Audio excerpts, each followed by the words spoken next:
In this video, I'll show you how you can invest on Webull for beginners.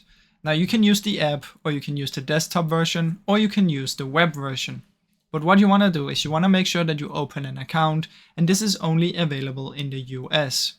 So if I go in here, you'll see that I cannot open my account because I'm not in the US, but I can still show you how it's done.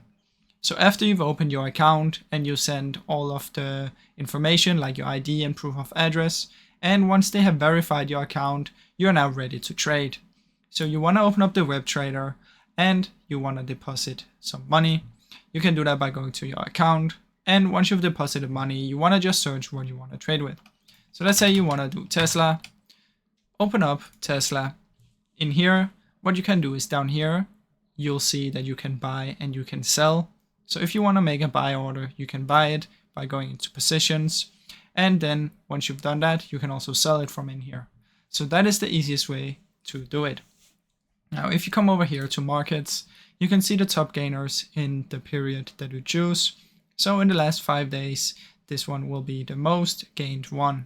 So if you want, you can double click on it and it will open up, and then you can trade it in here. Now, I really hope this short video helped you out. If it did, please leave a like and subscribe, as it helps me out a ton. Thank you so much for watching.